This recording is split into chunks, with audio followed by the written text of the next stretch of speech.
U.S. destroyer shoots down drones after Houthi attack on ships in Red Sea. 3 commercial ships in the Red Sea were struck by ballistic missiles fired from Houthi-controlled Yemen on Sunday, and a U.S. warship shot down 3 drones in self-defense during the hourslong assault.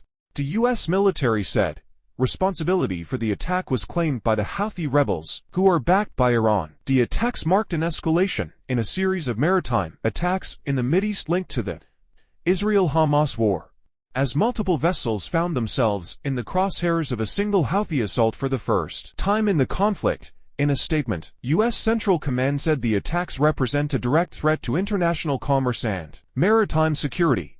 They have jeopardized the lives of international crews representing multiple countries around the world.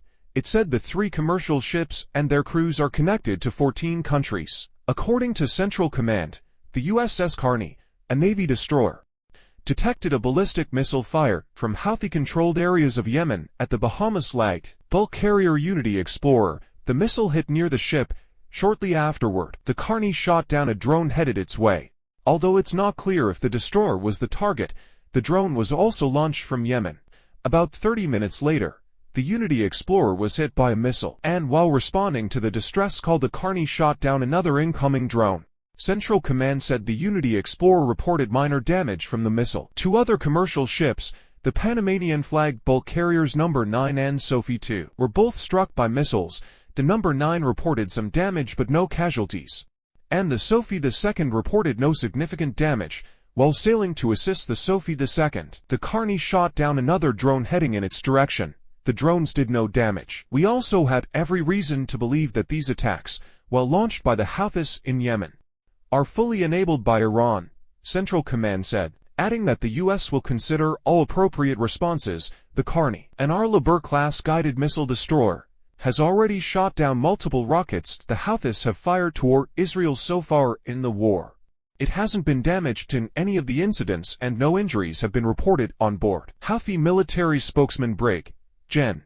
Yahya Saree claimed Sunday's attacks, saying the first vessel was hit by a missile and the second by a drone while in the Bab el-Mandeb Strait, which links the Red Sea to the Gulf of Aden. Saree did not mention any U.S. warship being involved in the attack.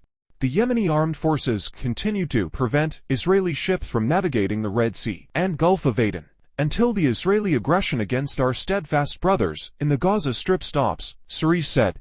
The Yemeni armed forces renewed their warning to all Israeli ships or those associated with Israelis that they will become a legitimate target if they violate what is stated in this statement. Saree also identified the first vessel as the Unity Explorer, which is owned by a British firm that includes David Unger, who lives in Israel, as one of its officers.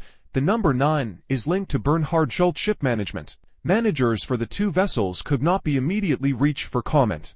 Israeli media identified Unger as being the son of Israeli shipping billionaire Abraham Rami Unger. The Houthis have launched a series of attacks on vessels in the Red Sea, as well as launching drones and missiles targeting Israel. The U.S. has stopped short of saying its Navy ships were targeted, but has said Houthi drones have headed toward the ships and have been shot down in self-defense. Global shipping had increasingly been targeted as the Israel-Hamas war threatens to become a wider regional conflict, even as a truce briefly halted fighting and Hamas exchanged hostages for Palestinian prisoners held by Israel. However, the collapse of the truce and the resumption of punishing Israeli airstrikes on Gaza and the ground offensive there had raised the risk of the seaborne attacks resuming. In November, the Houthis seized a vehicle transport ship also linked to Israel in the Red Sea off Yemen. The rebels still hold the vessel near the port city of Hodeidah. Missiles also landed near another U.S. warship last week, after it assisted a vessel linked to Israel that had briefly been seized by gunmen. However, the Houthis had not directly targeted the Americans for some time, further raising the stakes in the growing maritime conflict. In 2016, the U.S. launched Tomahawk cruise missiles that destroyed 3 coastal radar sites in Houthi-controlled territory to retaliate for missiles being fired at U.S. Navy ships at the time.